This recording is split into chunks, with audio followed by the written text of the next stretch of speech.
You should accept yourself just the way you are. What does that say about who I should become? Is that just now off the table because I'm already good enough in every way? So am I done or something? Get the hell up. Get your act together. Adopt some responsibility. Put your life together. Develop a vision. Unfold all those manifold possibilities that lurk within. Be a force for good in the world, and that'll be the adventure of your life. The link between violent video games and aggression is pretty damn minimal. What appears to be the case is that more aggressive boys like more aggressive video games, and there's not much of a causal loop there. You know, a lot of this identity confusion that I see among adolescents in, let's say, junior high, high school, and university looks to me like late manifestation of pretend play that should have occurred at about the age of 3. I'm particularly concerned, like as you said, about video games, not so much because, as you said, of the content, but because of how they outcompete some of these other more traditional nourishments. One of the most effective ways that we can kind of win in the capitalist system is to deliver something that is hyper-stimulating, that's very cheap. If junk food is flavor divorced from nutrition, then pornography is sexuality divorced from the context of relationships. Video games are thrill divorced from physicality, and they can play all day without any self-regulation from having to, the physical demands of actual rough and tumble play. They can practice shooting and running and jumping and all the things that, I did as a kid, actually physically. It's not that bad necessarily on its own. The problem is that it's so easily outcompetes the actual thing that we need, which is the real physical play.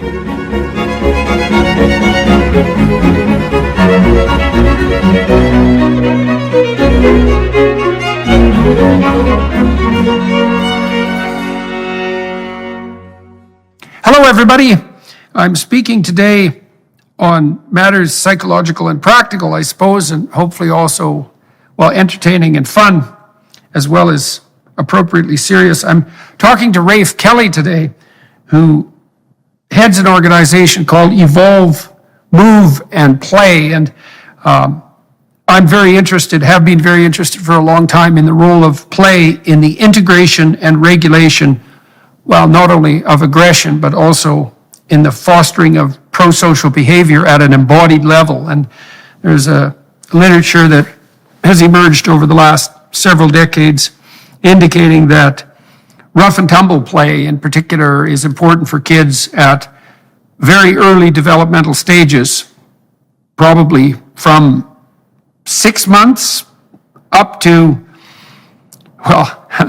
who knows up to what level, till you're old. And then that pretend play, which scaffolds in on top of that, is also of primary significance in the development of the ability to act in a truly reciprocal and social manner, a manner also that simultaneously fosters development. So we're going to talk about that today. So Rafe, why don't we start with a bit of your background? Yeah. Why don't you fill people in on your educational background, your interests and all that, and then we'll start talking about getting more to the nuts and bolts of play. Yeah, I think given that you started with kind of rough and tumble play, it'd be good to start with my early childhood. So I was diagnosed with ADHD and dyslexia at an early age, and my dad had similar learning disabilities that he'd really struggled with. And I was kind of raised in that counterculture, so my dad wanted to just take me out of the school system and just unschool me.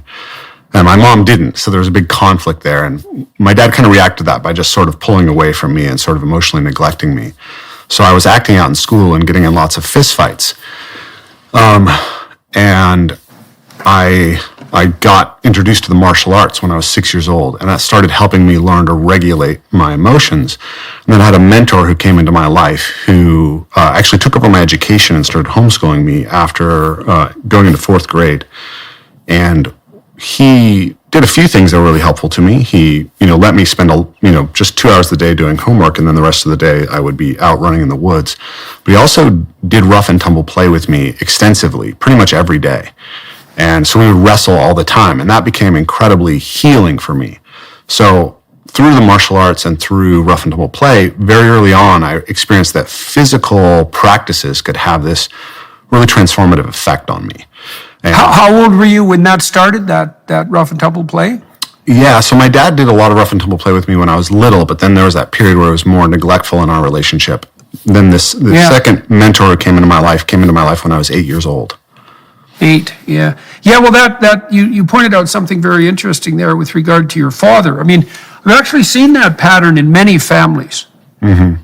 You know, and it seems, so for example, I've seen within my own extended family, thinking of one couple in particular, where every time the father attempted to involve himself in the discipline, let's say, which is really the attention and regulation of his son, his wife would, in small ways and not so small, interfere. Yeah. In a rather punitive manner, treating her husband as if his interaction, his involvement was both inappropriate, ignorant, and dangerous, something like that combination.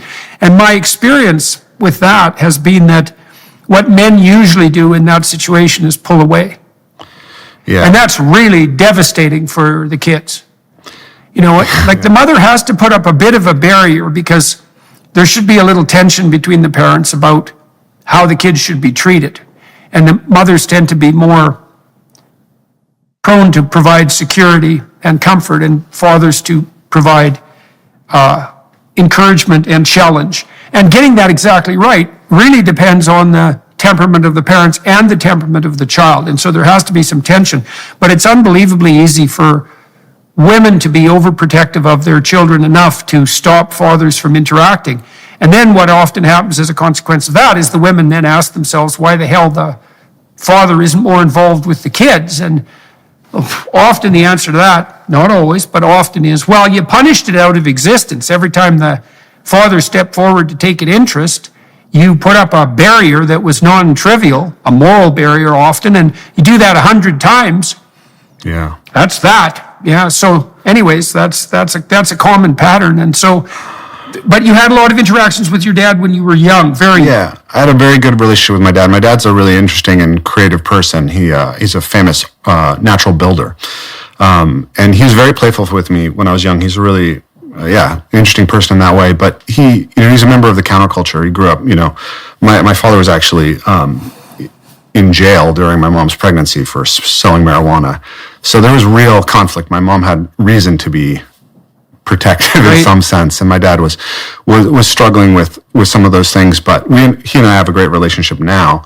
But it did set me up for this sort of crisis at a very early age that then was resolved through getting access to rough and tumble play and then epic literature, which was also really important to me.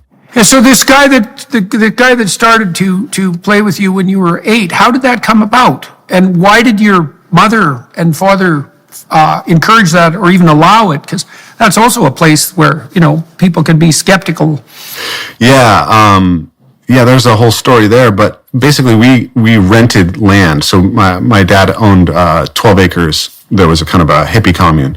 And so we just rented a space to this couple. It was 2 men who'd moved in, and my mom was desperate for babysitters, and he offered himself as a babysitter. And then over time, we just got closer and closer. And so when my mom took me out of school, initially she was going to do some of the homeschooling, and then over time it was like the demands on her for taking care of the family financially and taking care of my little sister were sufficient that it was very difficult for her, and he was just there and was willing to do it.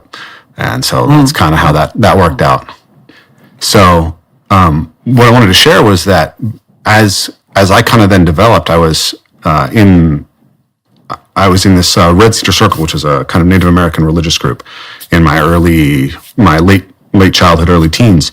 And there were a lot of other young kids there whose families were part of it. They were 2, 3, 4 years old. And so by the time I was 12, I started really being asked to babysit these younger kids. And I noticed that they all had this incredible hunger for rough and tumble play.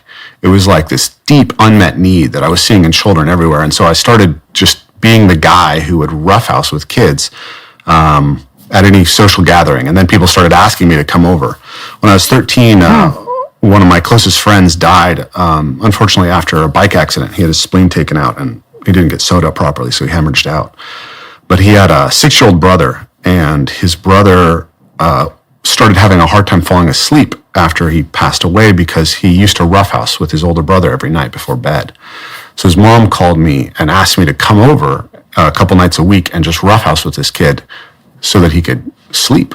And so I developed a really close relationship with him kind of through that same relationship. So I get to kind of step into that role in facilitating rough and tumble play for younger children, starting as a young kid. And then I went on to work as a mentor for kids in my teens. And then I became a gymnastics coach. So independently, I'd also developed just an interest in general athleticism. And I started coaching gymnastics. And again, I had these young, crazy boys with tons of energy and found that they really just wanted someone who was willing to wrestle with them.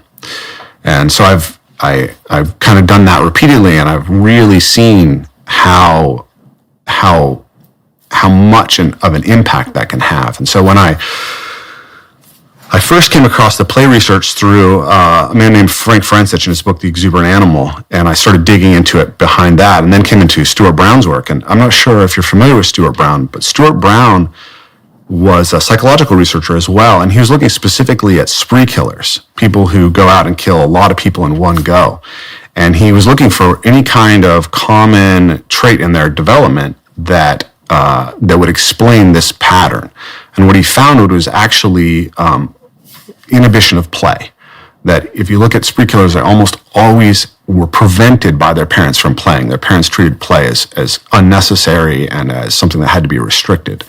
And that this, he believed, was the center of that. And then through Stuart Brown, I became aware of Jaak Panksepp's work.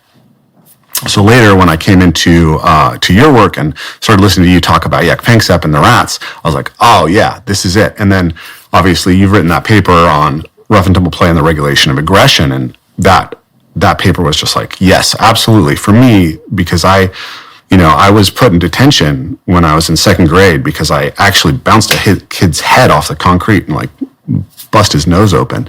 And it was only because someone was willing to go really deep with me into that intense physical play that I was able to let go of that need to express the aggression in the actual social situation and to develop empathy. That's what I think is so incredible about, what you've talked about and what I've seen is that we think that it's like just mocking out combat and building the skills of combat, but actually what you're really doing is learning the dance of recognizing how your touch and the way that you move with somebody, how that plays out in them. And then that's that kind of really building ground for empathy. Mirroring. Yeah. Well, there's, I have a great paper on my personality course website on the hypothalamus.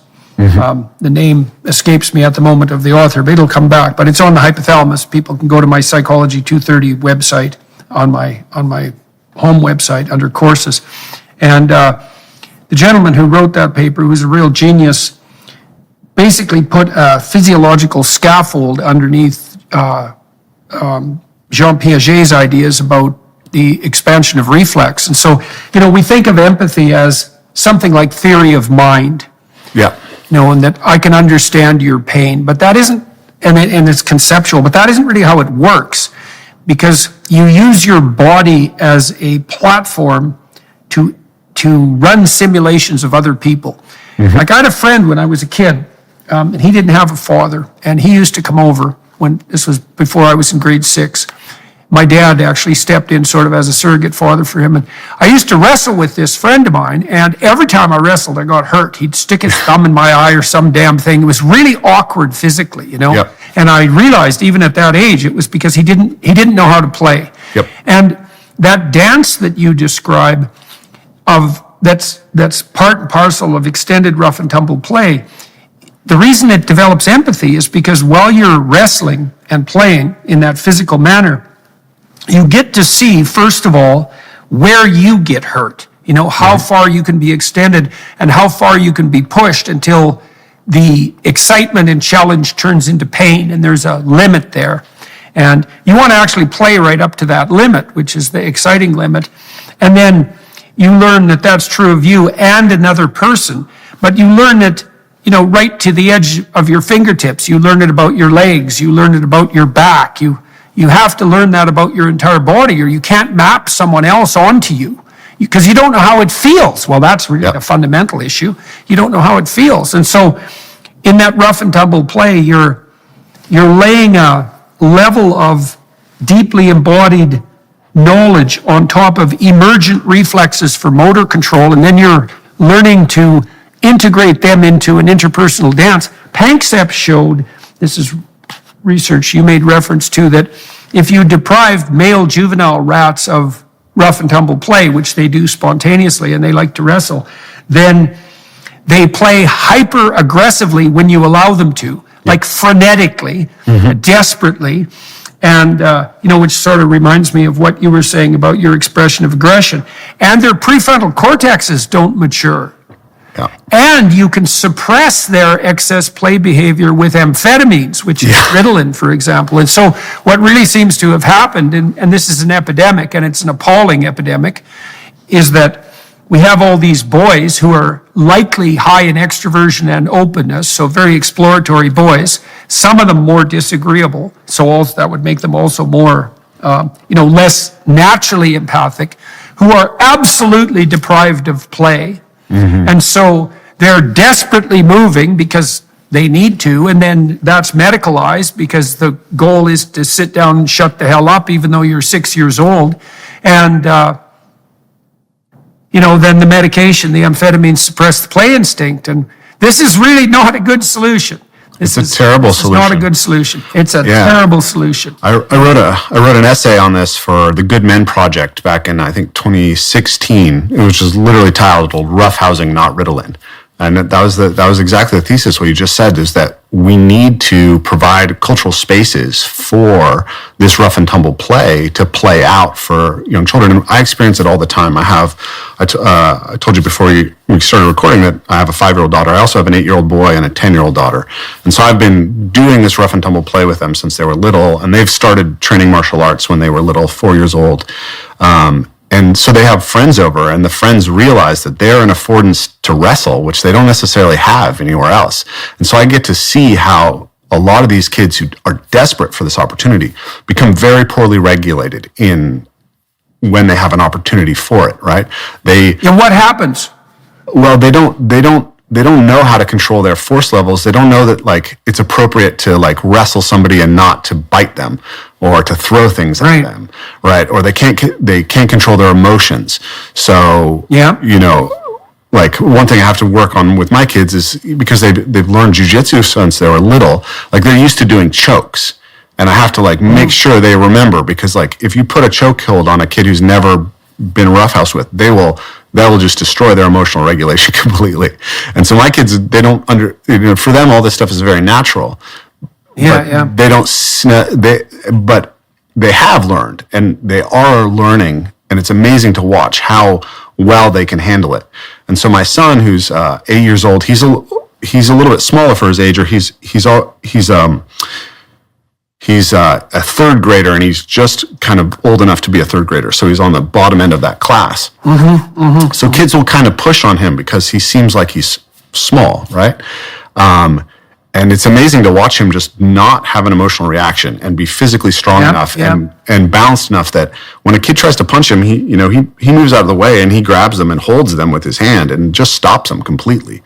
So it's really an extraordinary power. Part of what you're pointing to there is that emergent tolerance for provocation, which is also really important later in life, say if you're married, because you need to be able to regulate your emotional response. And of course, the most direct provocation is going to be the provocation that you experience when you're directly physically challenged. And to learn to stay within the bounds of acceptable play while you're being provoked, which is exactly what's happening when you're wrestling, does lay the groundwork for civilized interaction. A lot of people, when they're married, they can't really have a serious conversation, They can't go down into the depths where the real reparation work might need to be done, because they're afraid that if they're provoked, they don't know what they'll do, And what do people do? They break down in tears and have a fit, or they get aggressive, or they respond inappropriately in an aggressive manner, and that can be physical very quickly. And then they don't know what they're doing, so they're very awkward in their aggression. They don't know how to calibrate it. And so because they don't have that underlying complex dance of provocation and response that's all calibrated. They can't ever risk provoking each other. Plus, the other thing they don't learn, which is really important as well, is that, if you're wrestling with someone and playing around, you kind of encapsulate the conflict and you give it a space to make itself manifest. But the rule is when you're done, you're done. Yeah. And then you just return to normal life. And, the other thing that people don't have often is they don't know how to bring a fight to an end. And so they won't start a fight because they're afraid that it'll never end. Yeah. And then they can't talk about anything important. Like it's amazing how much of a catastrophe this really is. So we got to the point in your life where you were about 13 and starting to be hired out as a child whisperer in some sense, right? Well, you see that also. That's a good analogy because you also see that with dogs. If you're training a dog, absolutely. A lot of what you do with the dog is physical play. And if the dog starts to misbehave, the easiest thing to do with it is just flip it on its back and hold it down. It's like, no, when I say no, I mean stop doing that. And, you don't have to do that with a dog very often before the dog clues in.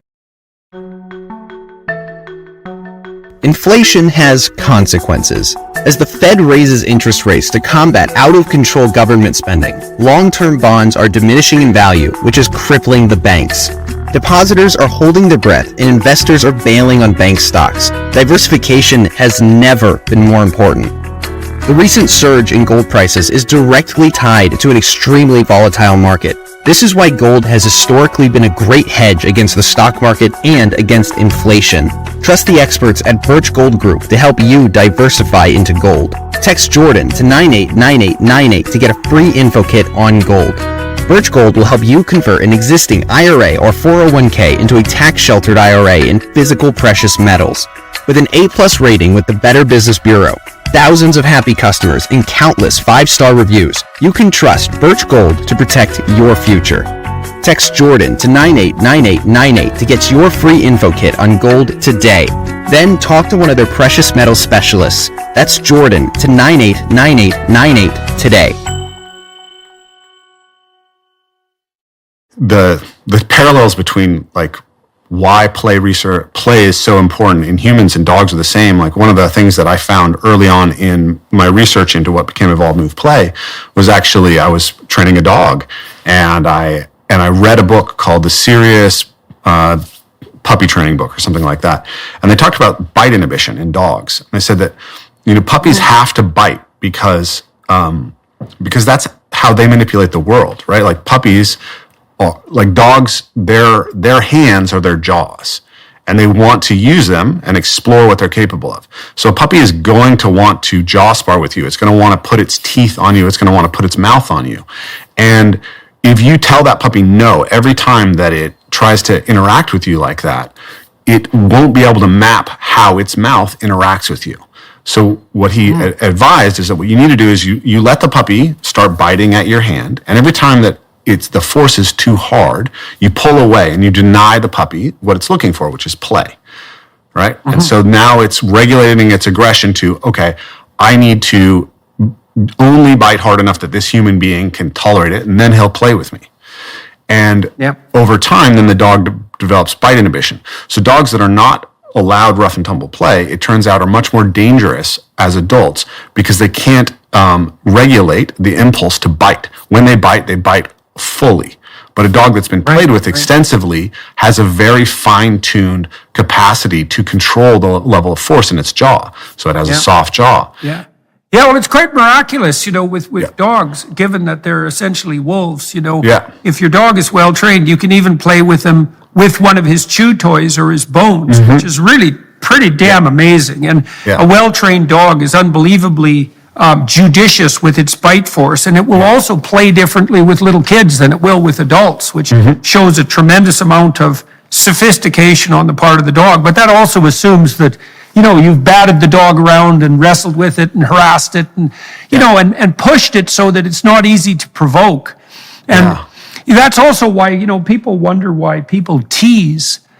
And teasing is a form of more abstracted rough and tumble play, and it's the same thing. It's this attempt to push the object of teasing sort of to the level of their tolerance for provocation to see what the response is. It's part of the way that people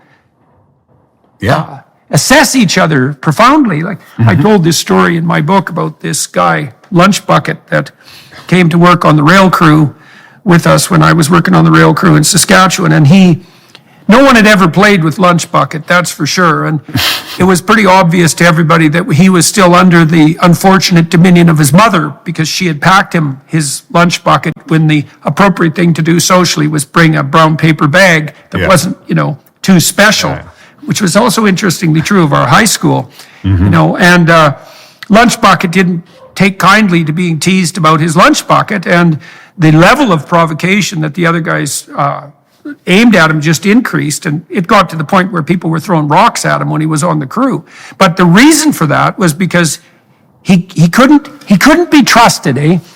If you provoked him, he would respond with too much aggression. Yep. And that was an indication to everyone, even though no one really knew this, that he wasn't properly socialized, and then could be a loose cannon if in a dicey situation. Yeah. And the other thing too, I think that teasing, it's also an attempt to initiate play.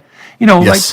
One of the things you see with kids is that when they meet each other on the playground is they'll immediately challenge each other. They sort of start out assuming the other kid is like younger and less developmentally able. Yeah. But they ratchet that up quickly to see if they're at a peer-to-peer level. And then they play on the edge. And that'll make kids friends. If kids can play as peers on the edge, then they become friends. And there's a lot of mutual provocation in that, and that's partly the extension of that capacity for emotional regulation, as well as the extension of capacity for creative interaction. Yeah, if we go back to that rough and tumble theme, like I made a lot of my closest friends after fistfights when I was in school. It was like we had to provoke each other to that level before we could say, drop into a point of trust with each other in the kind of redneck culture that I was growing up in, which maybe wasn't so similar to where you grew up. I wanted to go back to something you said earlier, because I wanted to reflect a couple of things that I learned from your work, specifically in this idea of how the rough and tumble play is this game that scales up. That what I think is so profound about like J.J. Gibson's work and some of these people that we're referencing is you actually can't see the meaning in the world if you can't act it out, right? What we perceive is actually dependent on how we can act. And so when we engage with something like rough and tumble, we're actually mapping in the different potential meanings of touch. And when we don't get that opportunity to engage in rough and tumble play, what's actually happening is that we're losing the map of what a physical interaction can mean. And the other analogy of yours that I really love is the analogy of resolution. So how many pixels are in the picture that you have of physical touch? Yeah. And I think what's happened in our culture is that we've denied people so much basic touch and so much basic rough and tumble play that we've sort of collapsed the picture of touch to sex and violence. And so you'll see kids engage in play, and you'll see adults who are absolutely on the edge of their seats because they can't see the difference between healthy, productive play and violence because they don't have a refined map. Yeah, no, that's an extremely useful analogy. And like everybody's map is complete of everything, but maps differ very much in resolution. And that, the biblical term for sexual congress is knowledge. Yeah. And that's partly because, sex is a form of play. It's a high form of physical play. And it's very properly practiced, let's say, it's extraordinarily high resolution. And that's part of that detailed exploration of the physical landscape and the increase of the resolution of the map. And that's definitely all part and parcel of exploratory rough and tumble play. I mean, part of the reason that people are loath to allow their kids to engage in boisterous play is because, as you said, their maps are so low resolution that they can't distinguish between true aggression and pretend aggression. And so they're often people who are afraid, for example, of dogs because they can't distinguish a dog with its tail wagging, its mouth hanging open, that wants to play and is making maneuvers in that direction. They can't distinguish that from an aggressive onslaught. This is why you see in schools this idiot insistence that, there should be no competitive play. Yep. Because the teachers who push that doctrine have been played with so little that they think all play, which is a form of competition, it's cooperation and competition simultaneously, they think all that's just properly lumped into the category of aggression. And then they think all aggression should be suppressed. And it's absolutely, it's awful for young boys, but it's awful for women too, because the boys then end up awkward with low resolution physical maps, and they can't dance and they can't move, and their emotional regulation is volatile, and I think to quote Jordan Peterson, it's a complete bloody disaster. what we're doing to children. Right. When I first started Evolve Move Play, Mercer Island, which is one of the school districts that was near us, had banned tag, like completely, no touch-based games. And they had shortened recesses to 7 minutes, and their justification for this was because children couldn't play for longer than 7 minutes without experiencing conflict. And this is Jesus, man. It's so absurd, because it's like, how are they ever going to learn without these things? Well, the thing is, people who take that tack assume that enforced zero conflict equals peace. Yep. When you talked about this experience you had with your friends, that often you had a fight with one or more of them, and that's another thing that's quite different about boys and girls, because boys will often, even with their friends, push conflict to the point of an actual fight, and that generally does exactly what you said. It either, if two boys face off each other and are willing to fight, generally they won't pick fights with each other anymore. That usually brings it to an end, and it's not that rare for that to turn into a friendship, which is also very, very interesting and strange thing. During this season of Lent, we are called to abstain from luxuries and instead more deeply embrace our faith. Co-workers around the office have mentioned giving up coffee, alcohol, and social media, but how about using this time to start building a habit of prayer and meditation? Join me and thousands of others on Hallow, the #1 Christian prayer app in the US. Hallow is helping me maintain a daily prayer routine from now until Easter, and it can help you too. Download the app for free at hallow.com/Jordan. You can set prayer reminders and track your progress along the way. Not sure where to start? Check out Father Mike Schmitz's Bible in a Year, available on the Hallow app for brief daily Bible readings and reflections. Or pray alongside Mark Wahlberg, Jim Caviezel, and even some world-class athletes. With Hallow, you can customize a personal prayer plan that works for you and listen anywhere you are with downloadable offline sessions. Get an exclusive 3-month free trial at hallow.com/Jordan. That's hallow.com/Jordan. I wanted to go back briefly to what you're talking about with sexuality, because, and I wanted to touch on women in rough and tumble play, because so we teach rough and tumble play. We take the basic kind of architecture of contact improvisation dance and mixed martial arts, and we build scalable games that vary from totally cooperative to hyper competitive, and then we kind of you can play a very competitive game that's very safe by scaling the way that the players can interact. And we teach this to men and women. And now my general observation is, working with kids, the boys always want to roughhouse more, right? My son roughhouses more than his sisters, for sure. But the girls love to roughhouse with me and have always requested being roughhoused with, being wrestled with, being thrown around.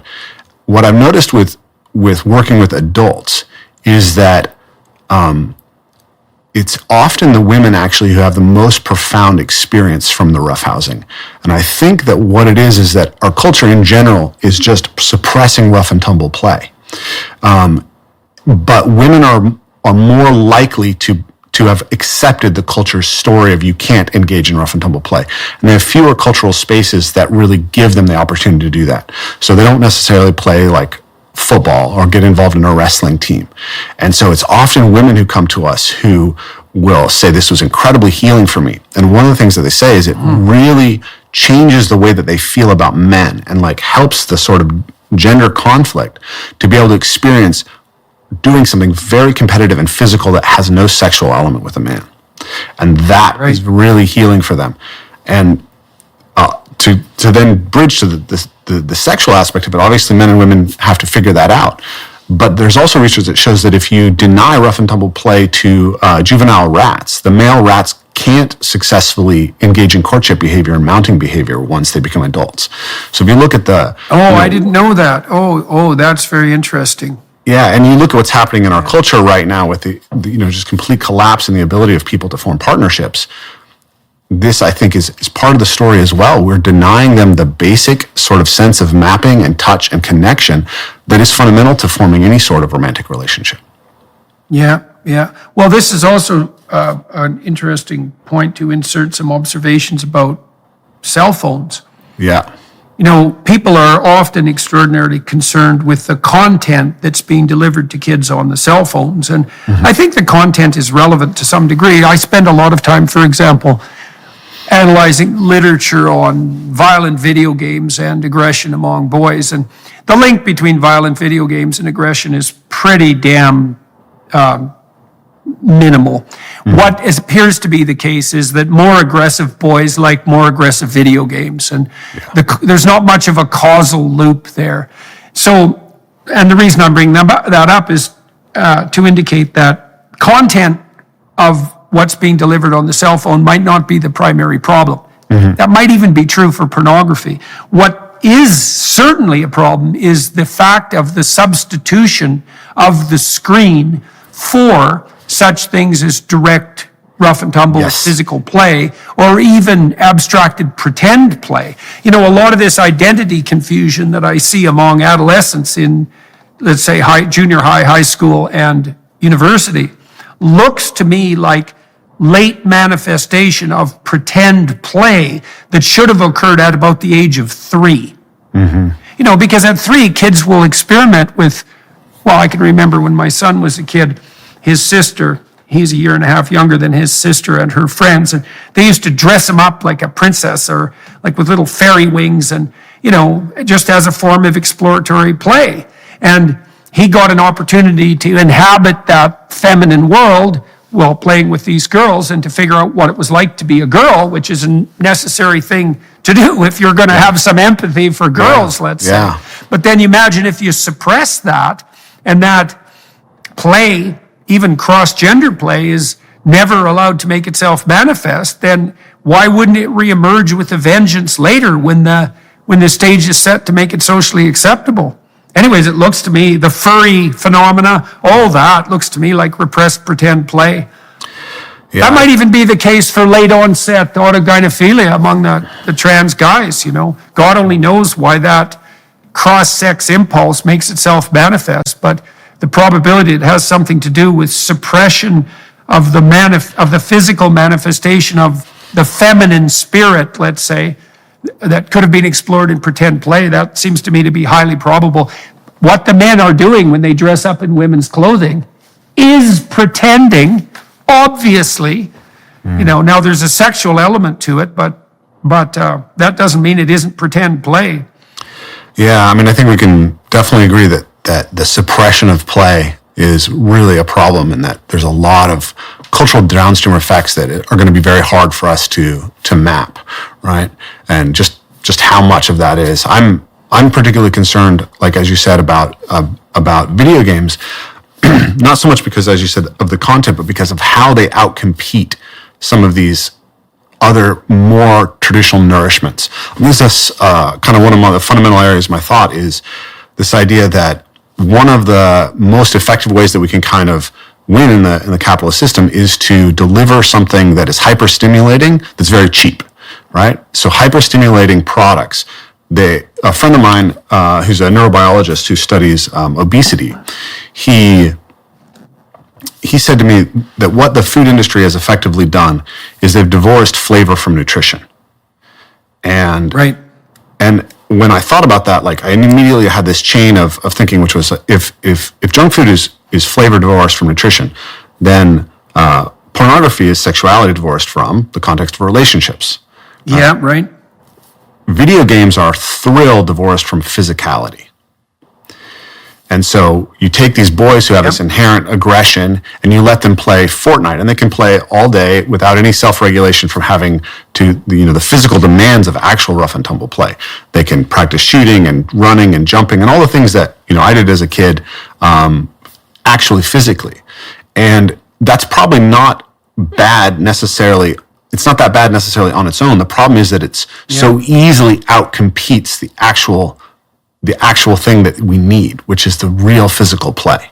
Yeah, well, I saw that just recently this week. I was out with some young people, relatives of mine, and I hadn't met them for years. And we were in a social situation for about 45 minutes, sitting around a couch and some living room chairs around a fireplace after dinner. And one of them was 13 and the other was 21. And they were just on their cell phones the entire time, the whole time. Yeah.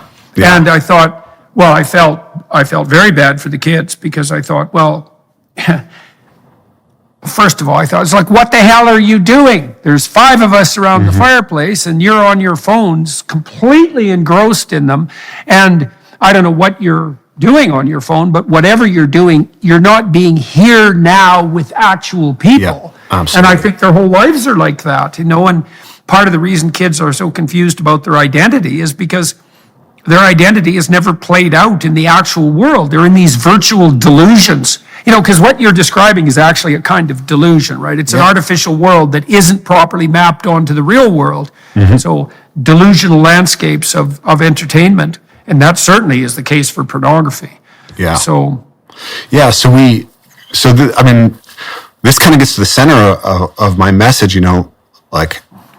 I think that in order to address the meaning crisis, we actually have to kind of invite people back into their body, and that there are fundamental reconnections that we have to make with the world.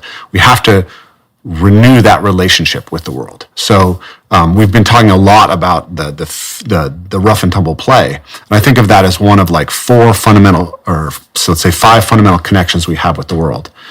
And those are kind of the internal connections within the self, the body to itself, the body, mind, spirit, emotional aspects. So I think of it as like the somatic and structural layer. And then there's the body to the environment, how we move through the world. And that's parkour, or gymnastics or track and field. But parkour, I think, is the most kind of profound expression of it. It's the closest to the sort of exploratory locomotor play that you find in every culture and and really in all other animals almost. And then you have the object manipulation. Human beings, of course, are tool-using animals. So right away, kids want to play with sticks and balls and ropes and manipulate them and put them in their mouths when they're little and figure them out. And then there's other people, which is the rough and tumble aspect that we've talked about. And then the last is, I think all of those things put us in relationship to something transcendent. When we go out and we do parkour in nature and we work with people, there's an emergent spirit that you can experience. There's a sense of the broader things that you're embedded within. And that in order to cultivate wisdom, we actually have to get all the way down into the body, all the way into, like our friend John Vervaeke would say, that those lower 3 P's of knowing, the participatory, perspectival, and procedural, those have to be played out through embodied practices. And so that's, that's at the center of it. We are tempted all the time by these hyper stimulating products that are designed to kind of grab onto those areas of the brainstem that, that evolved to be rewarded and direct that behavior into something that isn't what we evolved with. And to recover the wisdom, I think we have to go back to those bodied practices. So can let me ask you some practical questions, because a lot of people who are listening, they might not even know how to initiate play. Like people have asked me to write a book on parenting, One of the problems I have with that is, I don't have little kids anymore. And so I kind of forget what I know, It was never exactly explicit. Now, I was very fortunate when I was a kid because both my mother and my father paid a lot of attention to me.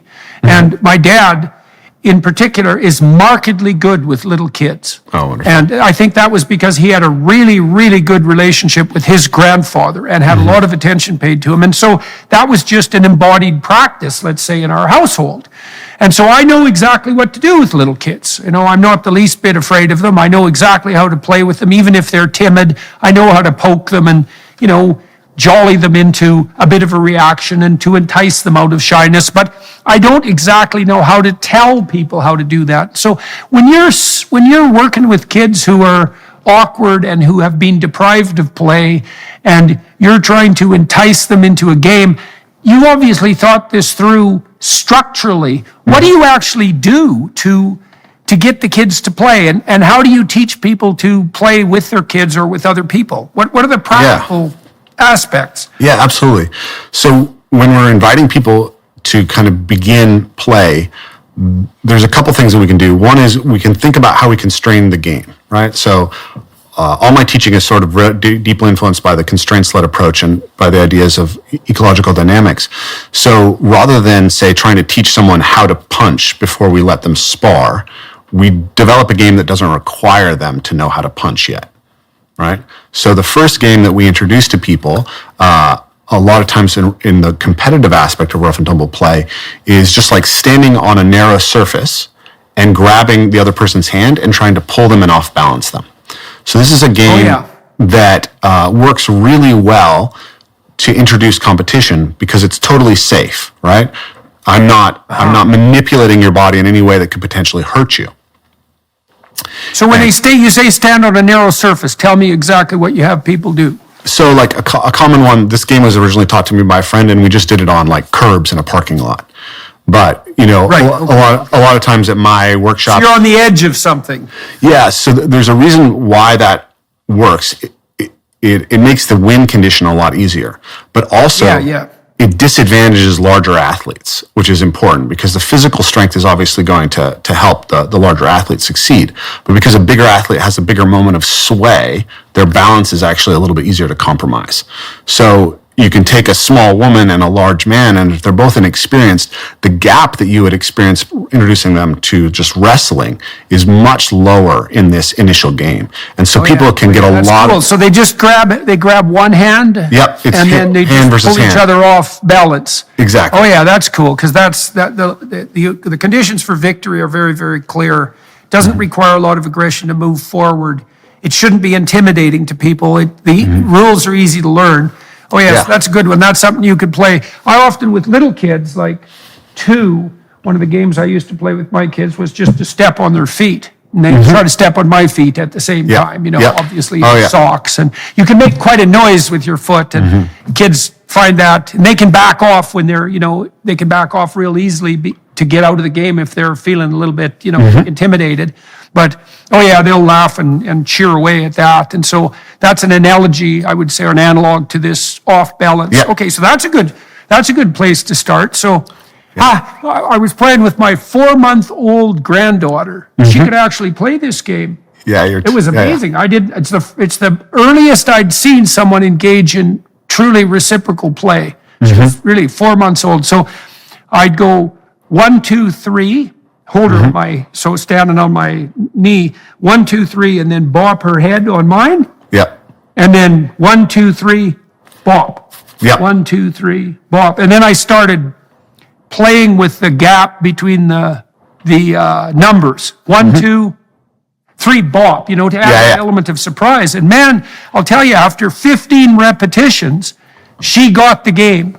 That's wonderful. And so that was really cool because it was, it involved that immediate touch, But so there's this, it's kind of like peekaboo. It's like there's a predictability and then a surprise, which is part of a game. But it was a harmless initiatory game. But it was really something to see that she caught on, and it's theme plus variation too, which is something you see in musical play. Yeah. Okay, so you have people try to pull each other off balance. I imagine so how do people react when you first introduce them to that idea? Like, what's the range of reactions? Well, what's interesting is in the past, more so in the past when people were less familiar with my work, I get a fair number of students, almost all of them women, who would say, I want to participate in everything, but I don't want to do the rough and tumble play. And it would be like, okay, we'll get to it, and you can choose not to if you want to, but you'll if you see it and you want to do it, please step in. And what we find is that people will tell you, I'm scared of this. I never liked physical aggression, anything like that. And you give them this opportunity to play a game that's highly competitive, that they have a sufficiently high probability of winning, right? The 30% that Jaak Panksepp says, right? And that it feels totally safe. Everybody enjoys it without fail. For 10 years of teaching this drill, I've not had one person who's come to a seminar who has not been lit up and smiling and laughing by the end of playing that game. Yeah, I wonder what that laughing signifies. When I used to go work out with my friends in Boston, one of our games was, especially during a bench press, was to crack a joke and make the person laugh, because you lose all muscular control when you laugh, eh? Mm-hmm. Which is extremely interesting, because laughter produces a physiological cessation of the ability to be aggressive. You just have no muscular tension. And so there's something about laughing that's indicative of genuine safety and peace, right? And it's indicative at a very low level, because it's pre-conscious laughter. No one, if you laugh consciously, it's forced and fake. It has to be spontaneous. And so you see people doing this competitive off-balancing game, let's say, and you get joy and laughter. And I think that's a deep physiological reflection of the observation that there really is safety and peace and play happening in this space, right? It's a celebration of that. Yeah, if we go back to the idea we were exploring earlier, that like these things are actually fundamental to how we attune and develop a real map with somebody, right?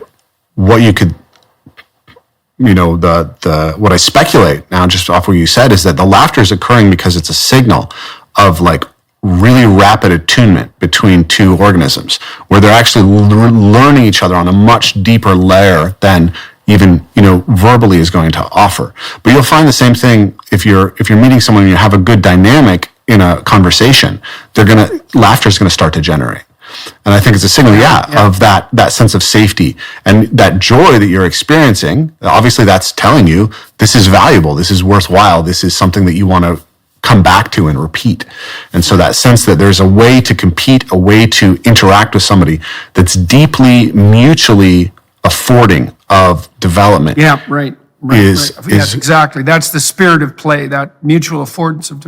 I was remembering when my wife wasn't played with a lot when she was a kid. She had a pretty good sense of sharp verbal play, and she was physically comfortable in a lot of ways because she did a lot of yoga, but she hadn't been played with a lot. And I can remember a couple of events. So we were mock fighting at one point, and she came at me with her fists, and I grabbed her hands and I went like this. And it actually hurt her a little bit. And I said, well, when you go like this, you open your hands. Don't you know that? She said, no, she'd never played enough to know that, someone grabs your hands when you have fists and brings them together. You open your hands. Well, so I showed her how to do that. And then another time she was sitting on the couch and I had a pillow and I went like this. Which means, look out, a pillow is coming. So I went like this, and then I threw the pillow, and it got her. And she was a little bit, what would you say it? Surprised? Yeah. And I said, well, I showed you the pillow was coming. Why didn't you catch it? And she said, well, she had no idea that, 1, 2, 3 meant, look out, a pillow is your way. Now, her siblings were much older than her, and so, and my siblings were very close in age to me, and so, I had more of that intense play than she did, but a lot of these basic rules of physical engagement she hadn't learned. And so, okay, so now you're putting people on the edge, you're having them unbalance each other. Where do you progress from there? Yeah, so the basic structure is we think about what are the tools that we can manipulate somebody's body with. So the first tool that we allow is just the closed hand, right? And then what's the targets? What parts of their body can we manipulate? So now we're just manipulating hand versus hand. So we have tools and targets, and then we have motion. How do we limit the motion? So that constraint of standing on the thing, it prevents them from moving fast. So if you think about a game like football, where you can spear someone with your head with a helmet on it, running as fast as you can, this is a very unconstrained game with a lot of potential danger. So what we're trying to do is just find ways to scale in from there. So the first thing that we're going to do is just go from you can only manipulate their hand with your hand, to now you have both your hands, and you can manipulate any part of their body below their neck, excluding their genitals, right? So all the safe parts of the body to manipulate. And now you're still trying to off balance them. And because you don't have to pick them up and throw them or anything, you just have to get them to step off, you still have a really safe game, right? And then as we progress up, we might play a game like the game that you mentioned, trying to step on somebody's foot, right? This is a basic tag game. It's a tag game of tagging somebody's foot. So you can play games like that where the target is something like just their foot rather than trying to kick someone in the head as we would in Muay Thai. But we're starting to learn how to interpret somebody entering our space, somebody, that gap closing, the sense of rhythm, the sense of timing that somebody has. And all that's going to donate to these games as we move down the progression. And then we think about the progression as working towards the highly competitive, highly free, unconstrained games like mixed martial arts, but also moving towards the highly attuned acrobatic games like dance, because we want people to be able to have that sense. Your next book, I believe, is called We Who Wrestle with God. Yeah, yeah. And so I was listening to you talk with John in one of your first interview with John, and you were talking about that idea of like, maybe the right relationship to God is to wrestle with him. It's something that you have to struggle with. And I never thought about that precisely in that embodied sense, although obviously when Jacob wrestles with the angel, it's physical combat, right? But I hadn't put that extra piece in there. So that's very interesting and useful. I'll file that away. Yeah, so the question that I had when listening to that is, how can we become the type of people who can wrestle with God if we've never wrestled, right? Yeah. We have to build that. So I said this to one of my groups of students, and it was interesting. It was the women in the group who said, what if the right relationship to God is dance? And I said, it's both, right? It's got to be both. So in the way that we educate people physically, we want to be exploring these two parameters of how we can go deeper and deeper into attunement and the affordances that come with attunement, and how can we compete and press each other right to our edge as much as possible. Well, it's interesting that you've got two poles there, eh? There's sophisticated dance as an extension of embodied play, and then there's sophisticated combat as an extension of play. And I wonder do you suppose the dance element obviously maps more self-evidently onto male-female relationships and sex. Yeah. And the wrestling per se has more to do with, I suppose, something like the hierarchical organization of the social structure. There'd be more, because there'd be some dominance and submission associated with that, and the attempt to build something like a hierarchy of competence. But it's interesting that you have those two end extensions for that play makes itself manifest in relationship to. And I don't know exactly how to conceptualize that. Well, let me tell you something. This reminds me of something of another way that I've kind of like taken some ideas that I got from you and extended them in my work.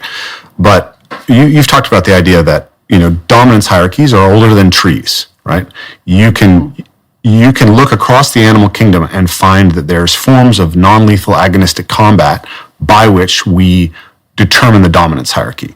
So what's fascinating about like Jaak Panksepp's rats we should call it the competence hierarchy. Yes, I agree. I agree, absolutely. So the competence hierarchy. So rats, when they wrestle, they pin each other on their shoulders. This is fascinating because it's almost a cultural universal that there's some form of wrestling that involves pinning the other guy on his back. And we see this across the animal kingdom. If goannas, right, like big lizards in Australia, they wrestle and knock each other over and get on top of, one's pushing the other one down on the belly.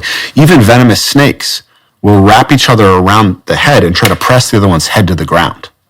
So I think that that there's this central problem that animals had, which was there are better places to be and worse places to be, and we want to determine who gets to be in the better places and who has to be in the worst places, and we want to do that in a way that's going to be minimally damaging to everybody.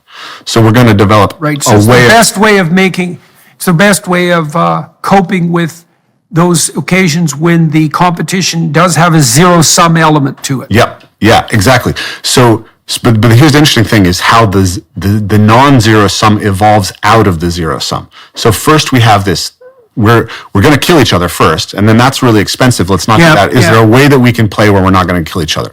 So a venomous snake doesn't bite with its venom. It doesn't waste that. It wrestles in order to determine the hierarchy. So now when we wrestle, once we have that, we have this capacity to exact that basic structure to say, hey, you and I, we can play this game when it's not about actually determining the competence hierarchy.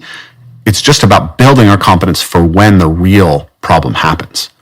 So so now all these animals have this basic drive to engage in some kind of competitive wrestling because it helps them develop social competence.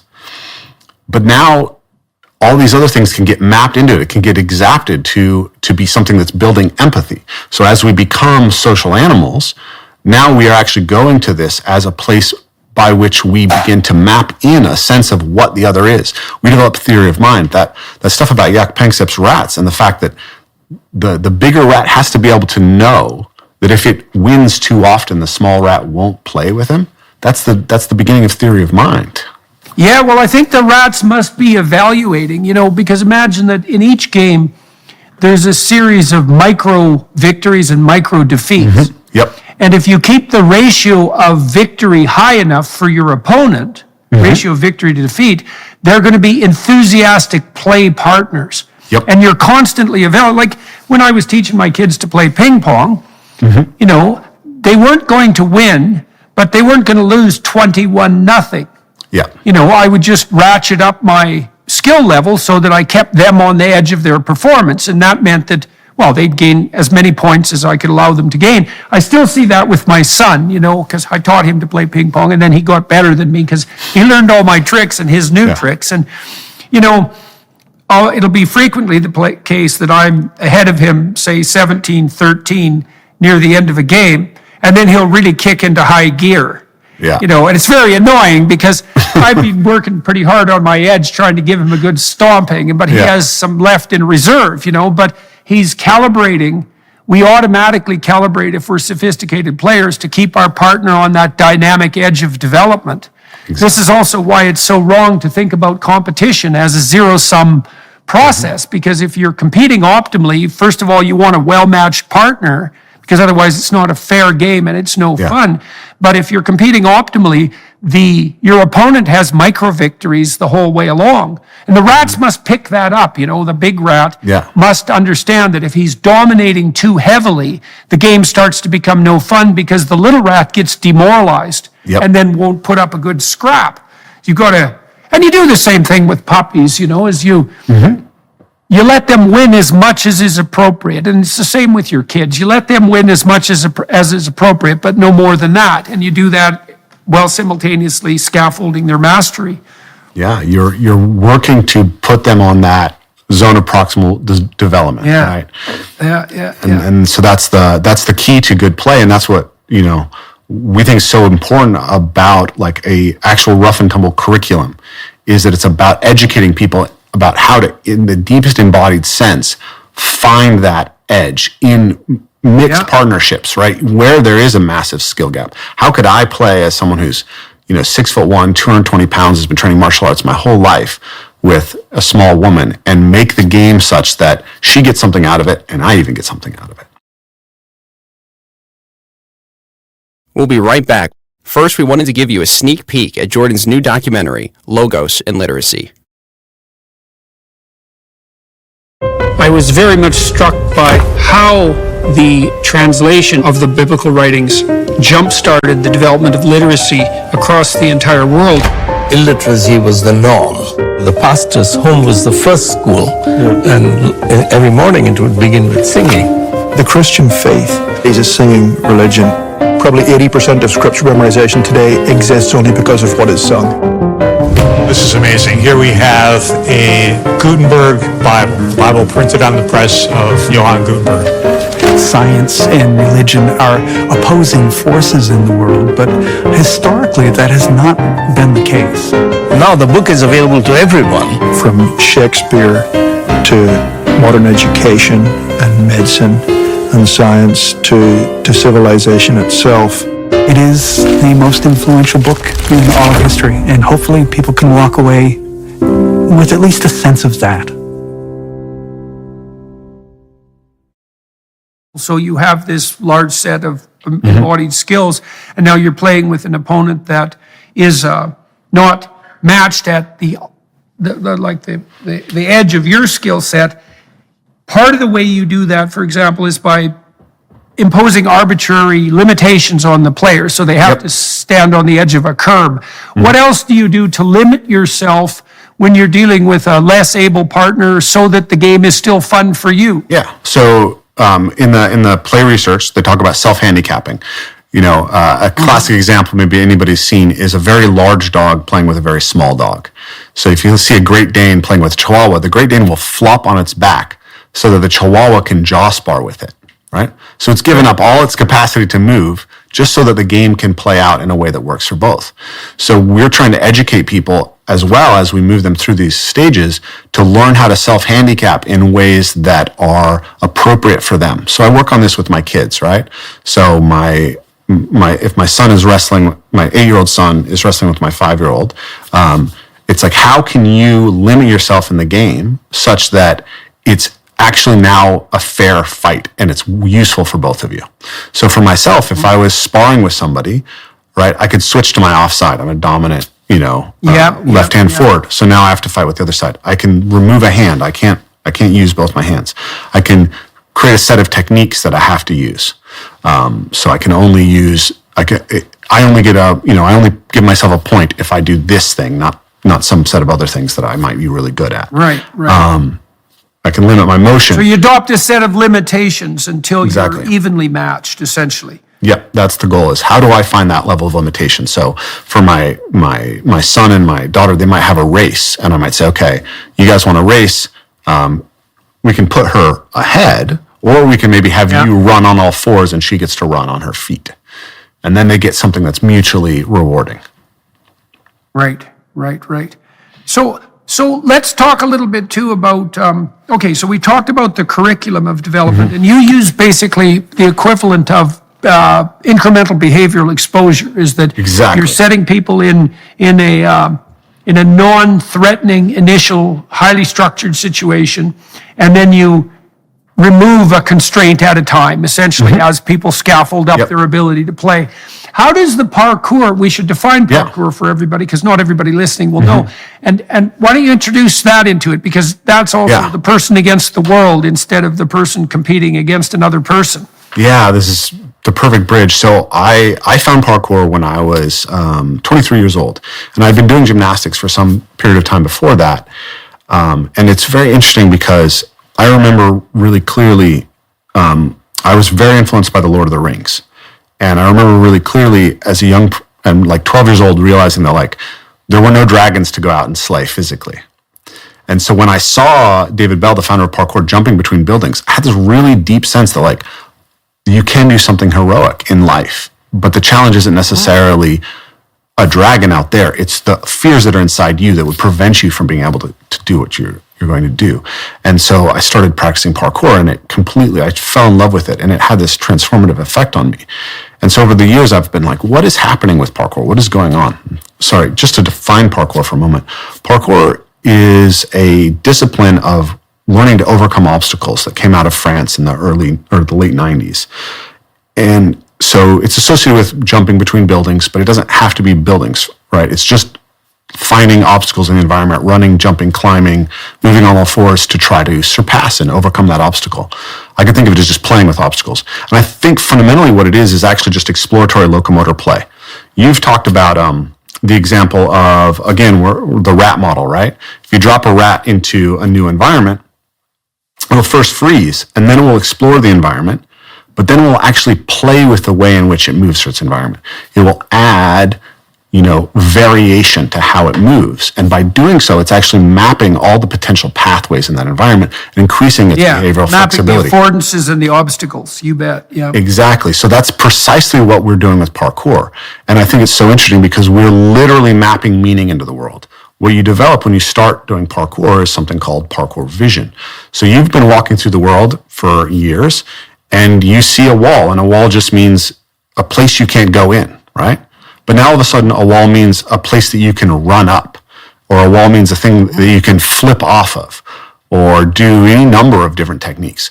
So that wall is now much richer for you. It literally is a source of reward to see a wall, because the relationship between the walls actually code movement that you can use.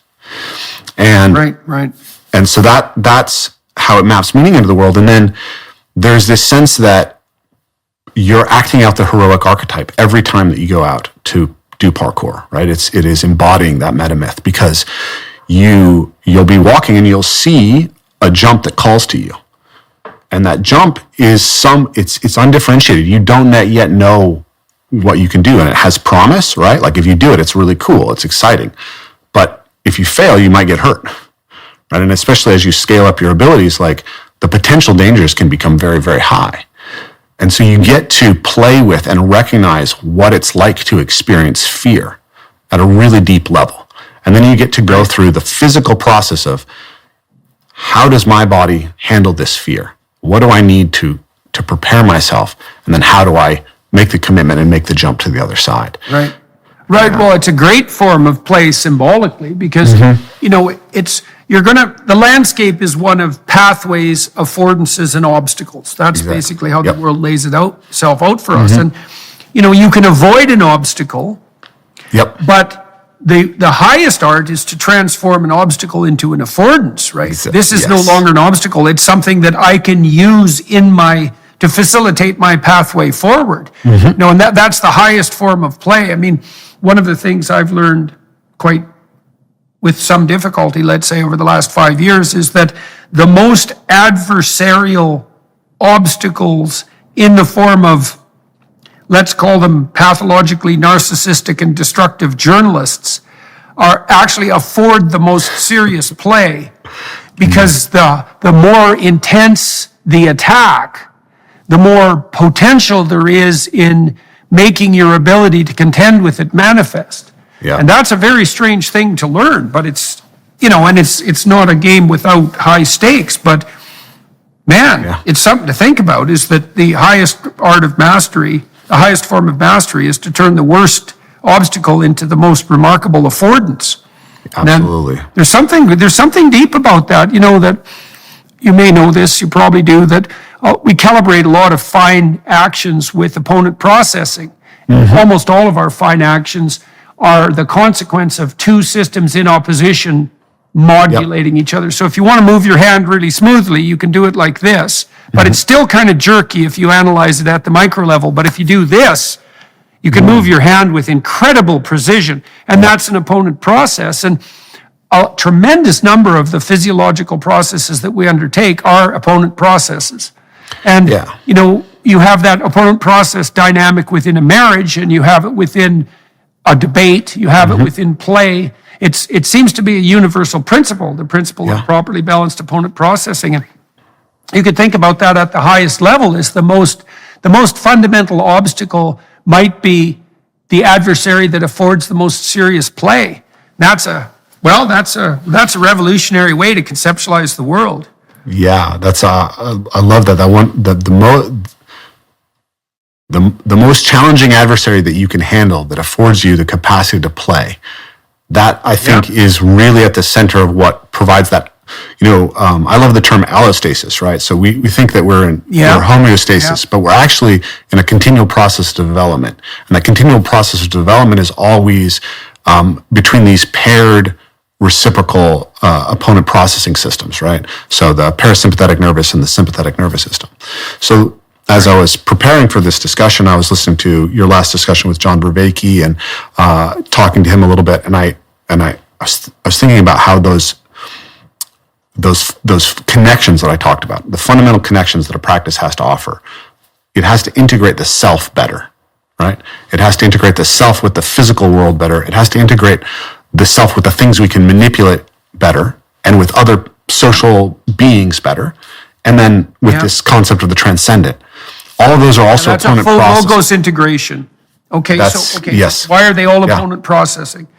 Because you can split the self, right? You're a unity, but you're also a multiplicity. And when you can look at yourself, and you've talked about this, if you want to think deeply about something, you have to argue with yourself. You have to create two different dialogues in your head. So there's this fundamentally dialogical process, and you can embody that by just creating tension in your body between different systems and feeling how, these two things now I'm playing that and how I can grow with it. And then you can think about, can my mind control my body better? Or can my body support my mind better? Right? And all those things can be in dynamic opposition. And obviously, once we get to parkour, right, that body environment practice, the environment is the opponent, right? And I'm learning to have greater and greater mastery, greater and greater affordances available to me through that relationship. And then the same thing when I learn to throw and catch and swing objects, and then obviously do fine crafting things, which are kind of the developmental derivative of those basic play instincts to play with objects. And then obviously when I'm engaged in rough and tumble play, it's opponent processing. And so I think fundamentally we need an embodied set of physical practices that allow us to attune our relevance realization across these fundamental relationships in order to act out the metamyth that you described in Maps of Meaning.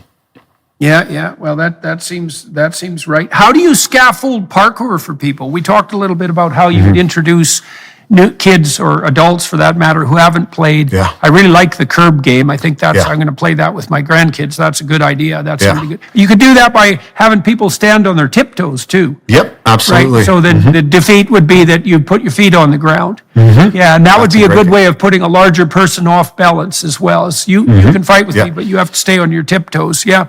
So that's really good. So, but how do you, because I haven't done anything like parkour, and so I'm kind of wondering, how would you introduce someone, or how would someone introduce themselves to that realm? Yeah. Well, if you think about it as exploratory locomotor play, everyone's done parkour, right? You've gone to an environment and been like, how do I get from here to there? That's the fundamental thing, right? Is just go out and do it. So there was a group in the UK, the Parkour Dance Company, that did some really beautiful things on training parkour for adults in their 70s and 80s, right? And they had them like walking through a park, sitting down on a bench, spinning around and standing up on the other side of the bench. And then they could lay down on their stomach and spin around to the other side. Then they could vary. Maybe they feel comfortable spinning to the right and less comfortable spinning to the left. And then they can just get competent at both, right? Just getting up and down off of a chair, you could have thousands of variations that you can explore. Getting up and down off of the ground. All of those things, we can expand our affordances, and children will inherently do this. I saw a documentary with Jack White when he was traveling through Canada. And Jack, he sets up his stage in a very interesting way. So first of all, he plays this really old beat-up guitar. Yeah. And he's had it forever, and it's just done, and it never stays in tune. So while he's playing on stage, he has to tune his guitar nonstop. And then he plays a bunch of different instruments, laid out on the stage, but he puts them in places that are awkward to get to. So that he has to stay on the edge to play the damn instruments. And, partly what he's doing in his live performance is he's what would you call it? Modeling that ability to stay on the playful edge. Yeah. And the way he does that is by setting up artificial obstacles in his environment and then having to creatively transform them into affordances on the fly. And so that's really, he's very wise. And Jack White's a particularly interesting musician because, he's got that real heavy metal edge, kind of Led Zeppelin-esque heaviness to him. Yeah. But Jack is his lyrics are extremely optimistic and positive, and he's extremely playful. And so he's a master of that transformation of the obstacle into the affordance. He's basically doing parkour. He's creating a locomotive challenge to be able to access his instrument so that he can get a deeper experience of play and share that with his audience. Right. So one of the things you recommend is, like, even if I wanted to get up out of my chair, I could use my left foot instead of my right foot, right? Just vary that so that, I see. That's very interesting. You could spin on your way up. Yeah. You could. Right. What are the relationships? So, just like contralateral versus ipsilateral. So I'm going to put my left foot on the ground on my right hand, and then I can switch to the other side. Then I can lean everything on one side, right? I can do a spin as I stand up. There's so many little fine-tuned variations that we can find once we take on this exploratory ethic in relationship to our movement. And as we do that, we're going to be refining and making more sophisticated the body. And I believe when we put that in in dynamic relationship to these other sets of practices, we get to extract those insights out and create a more coherent, complete approach to character development. Right. Well, we can think about that two ways. One way is that you're mapping a broader set of possibilities onto any given object. Exactly. And objects aren't objects, they're affordances and obstacles, they're not objects. And so you're expanding your map of the possibility of the world in your relationship to it. And so that is an expansion of the meanings of the world. But the other thing you're doing too, we can imagine if I concentrated for a month on doing things left-sided instead of right-sided, I'm going to instantiate a series of neurophysiological changes, right? So I'm going to start building new motor maps, and that'll be a form of neural growth and neural regeneration. I'm going to redress the imbalance between the two sides of my body. But it's also the case that, those physiological transformations cascade all the way down to the cellular level. And if you put new stresses on yourself, especially voluntarily, you turn new genes on to code for new proteins. And so not only do you remap the meanings of the external world, but you also literally open up new physiological possibilities from the cellular level upward at all the levels of your organization, your internal physiological organization, and release new elements of your character. So it's partly an expansion of the map, but it's also an expansion of psychophysiological capability all the way down to the cell. Absolutely. So we map the meaning into the world, and the meaning that's available to us in the world is always contingent on the action capabilities within the self. But what was so beautiful about the way that you just said that, it made me think so much of the Jungian concept of the self, which again, you introduced me to. But the self is that highest potential, that second self that's laid out over time. And so what you're pointing out is that when we engage with these physical practices, we are actually, in some sense, being able to bring into the body a more complete representation of that self.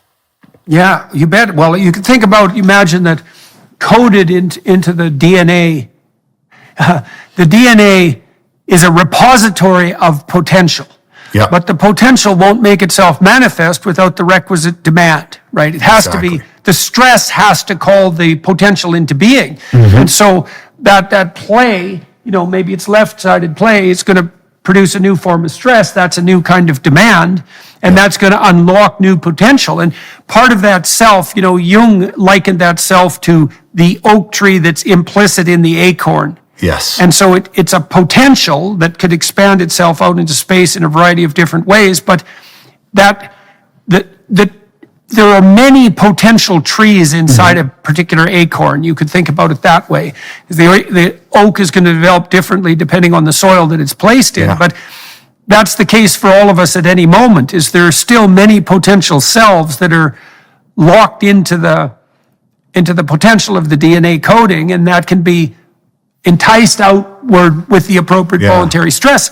The other thing that's interesting about that too is, imagine that not only are you calling on as of yet unrevealed physiological potential right down to the cellular level, but you're also practicing the physiological instantiation of a particular spirit.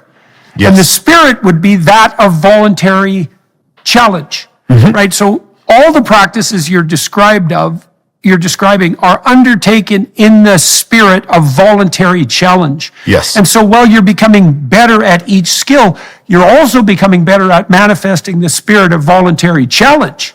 Absolutely. And that's like a meta spirit, right? And there's no reason to assume that isn't encoded in genetic potential as well. And so that idea of communing with the heroic ancestor, if that's part and parcel of the process of ancestral communication, ancestral worship, let's say, if that expands out to something like, it expands out in the Jewish writings into like apprehension of God himself. It's the realization of that implicit potential. It's the practice of the realization of that implicit potential that actually constitutes the union with that spirit. Yeah, that's beautiful. I was literally just reading. I read through all the beginnings of the chapters of Maps of Meaning yesterday, and the chapter on the hostile brothers, right? in the middle section, you talk about the idea that there's two sort of transpersonal archetypes that we can play out, right, at the individual level. There's the spirit that takes on the idea that the world is inherently good and that I can reveal that good through interacting with it. And then there's the spirit that sees the insufficiency of the world and falls in love with its own rationality, and that gives rise to a kind of tyranny. And I was thinking about, I feel like the digital worldview the mechanistic digital Cartesian worldview that is sort of predominant right now, it is much more that second spirit, and that in order to step outside of it, in order to reground ourselves, we actually have to physically embody what that is. And that's exactly what these practices do. They take you into acting out that heroic archetype, that exploratory heroic archetype. And as I've built my ideas over the years, what I've seen is that like parkour can be transformative, but it can also fail to transform, because it's only one way in which we relate to the fundamental aspects of reality. But when we put it in dialogue with these other aspects of practice, all of a sudden that transformational capacity is increased. So why does it fail, and why is it so necessary to put it in context with the other practices? Yeah. Or why can it fail? Yeah. When I started parkour, I felt like it had dramatically transformed me, and everyone around me who's starting parkour at the same time, we all had this, messianic. I mean, part of this is just developmental, right? We're all late adolescence in some sense, early 20s, and there's, you're going to be messianic about whatever collective identity that you take on. But nonetheless, we did have this feeling. And then over time, what I noticed was that people would talk about the changes, but I wouldn't necessarily see the change. Or then other people came into the discipline who were hobbyists, and they didn't really see the transformative power. So I started asking, how do we get that transformative power? And like the big one that I see all the time is like parkour is predominantly a young male sport. It's like 90% young men who do it. And a lot of times they are kind of nerdy kids. They didn't have a strong sport background. They're small and, not physically strong when they start. And they come into the sport and they develop these beautiful, incredibly strong physical bodies. They get healthier. They change their diets. Their skin clears up. And all of a sudden they're literally physically beautiful young men. And they're hyper courageous, right? They can jump between buildings and do multiple flips, but they still can't talk to a girl. Right? Right. And it's like, you talk so much about how this has made you courageous, but in this very fundamental thing, you are not expressing that courage.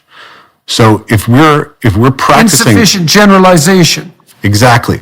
So in any practice, I believe, we need to recognize that the local game is always kind of a distraction from what actually we're trying to accomplish, which is that general adaptation to the metagame. So if we take on parkour as a practice and we think about it as a practice that builds us towards the metagame, then that's automatically going to start, I think, potentiating the transfer. But then we can ask, is there just a better way for me to cultivate courage right now? Maybe I need to go do Toastmasters. Maybe I need to go to a contact improv class.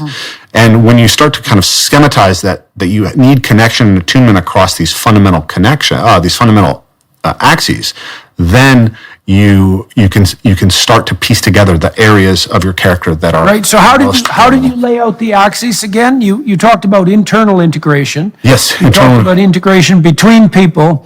You talked about integration between the sexes, let's say, and you talked about integration in relationship to the natural world. So those are all different domains of games. Yeah. And you can think of the metagame as emerging out of all those domains, right? You have to be mapped to yourself, you have to be mapped to other people, you have to be mapped to the other sex, you have to be mapped to the world. Yeah. And you can't concentrate on any one of those at the expense of the other without becoming optimally, you're not optimally balanced. Yeah. So the five that I've been using are the relationships internal to the self, right? And those are structural and psychological.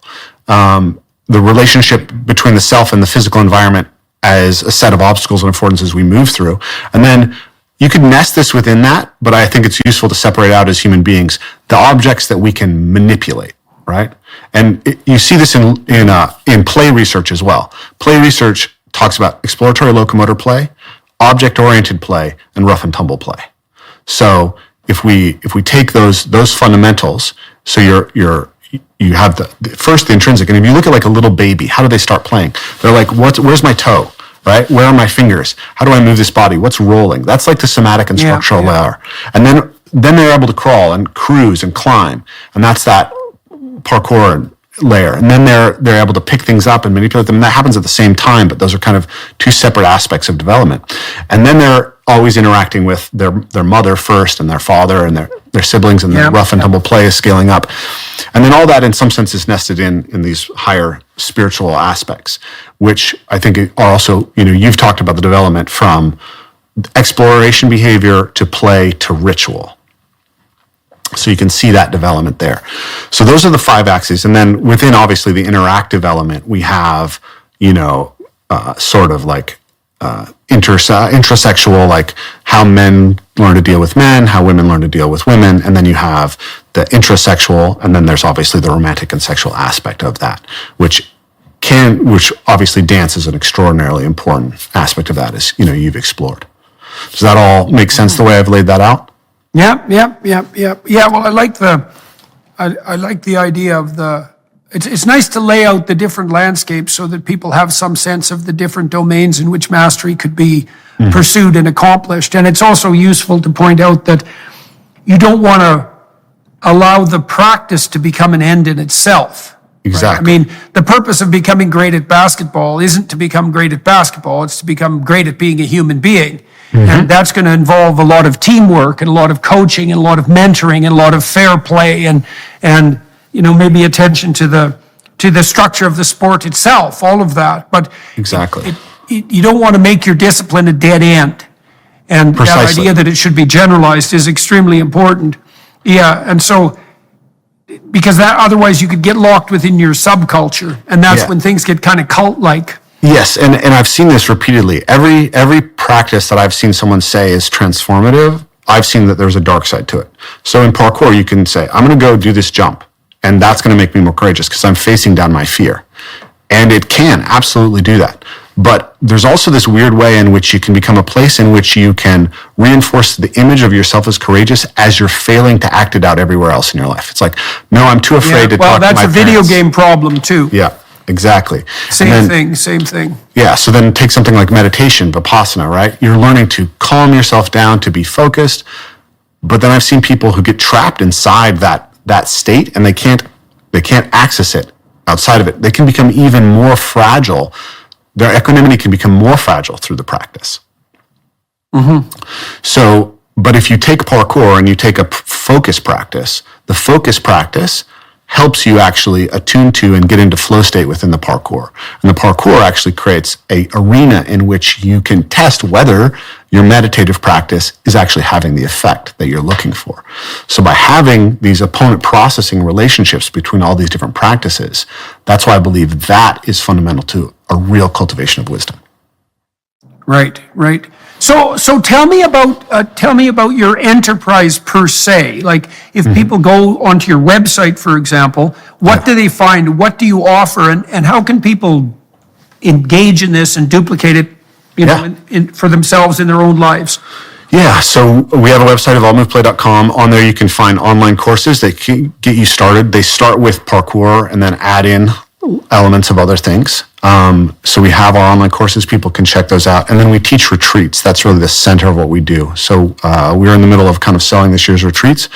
We have some soft spots left. So if people see this and want to join us, they probably want to get on that first. In the retreats, that's where we're able to go deepest into this full experience, because we talk about those 5 fundamental practices that I mentioned. It's 4 fundamental practices that afford 5 connections. But then we also go into the mindfulness practices, which are kind of a derivative of the somatic and structural layer, and then into the nature connection practices, learning about the world that we experience and being able to craft and use it, which comes out of those second 2, and then into the dialogical, right? So this is something that John Verbeke, again, our mutual friend, has really helped us with, is like adding in some of these deep dialogical practices so that we're getting people in conversation, and then doing circles, and then in storytelling and even in theatrical elements to get all of these things sort of coming together. And there's a ritual aspect to it as well. So we have two So 5 what would days. people experience?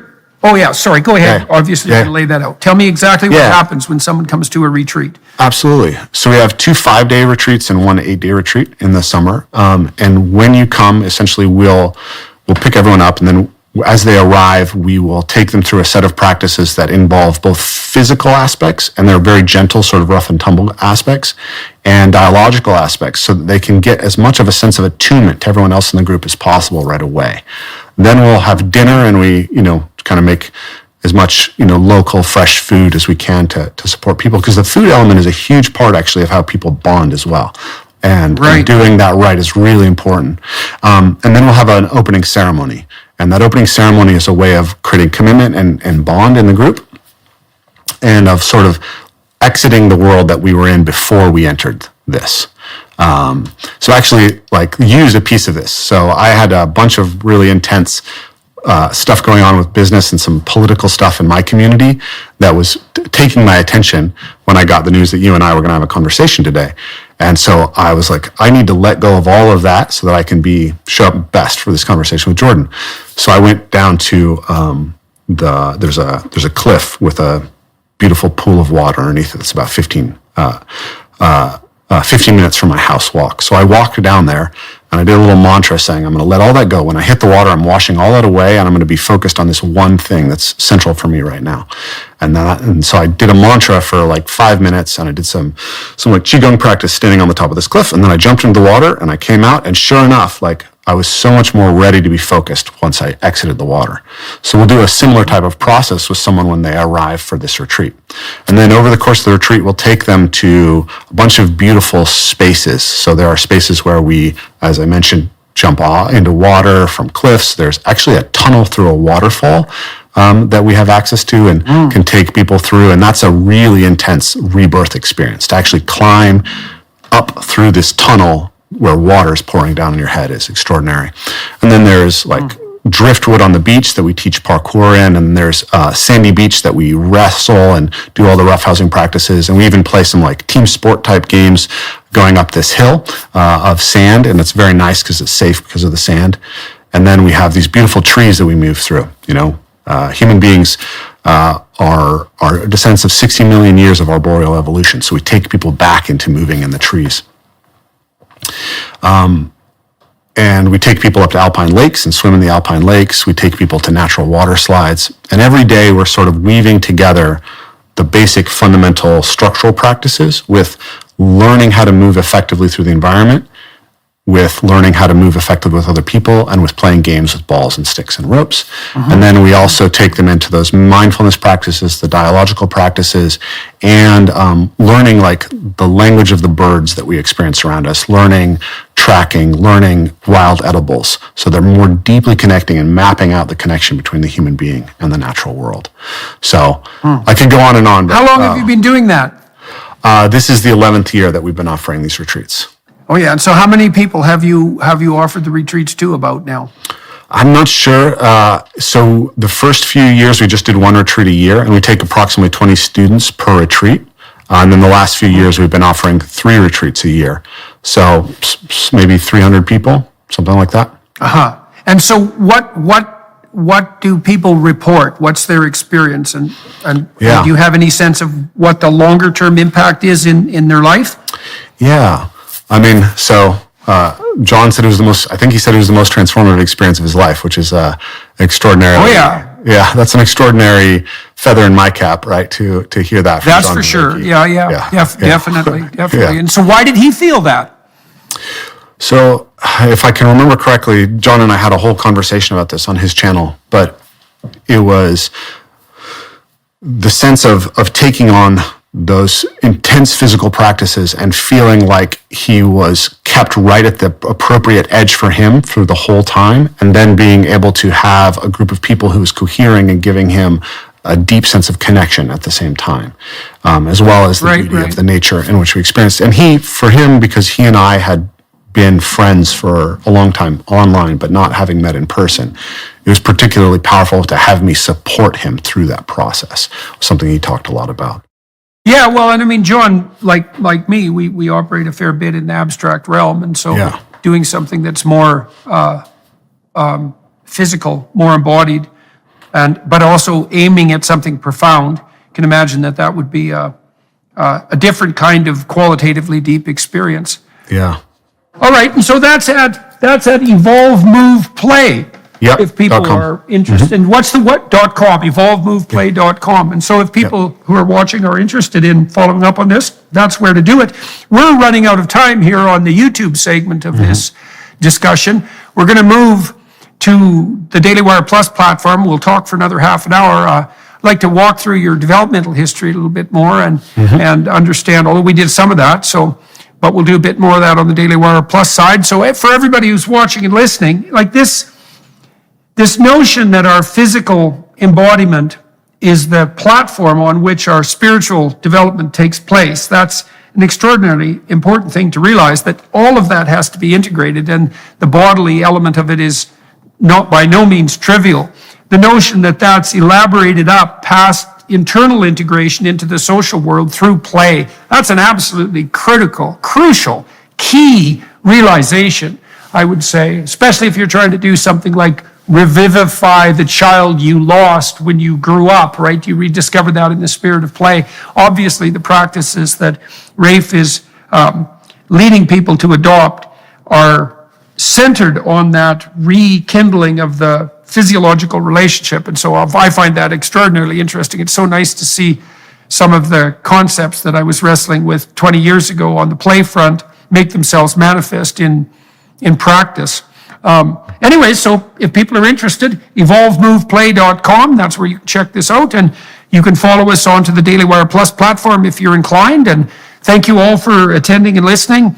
Thanks, Rafe, for talking to me today. It was extremely interesting. And to the film crew here in, where am I? I am in Saskatoon, Saskatchewan. To the film crew here, thanks a lot for your help today, guys. And Rafe will head over to the Daily Wire Plus platform. It's been a pleasure. Good talking to you. Hello, everyone. I would encourage you to continue listening to my conversation with my guest on dailywireplus.com.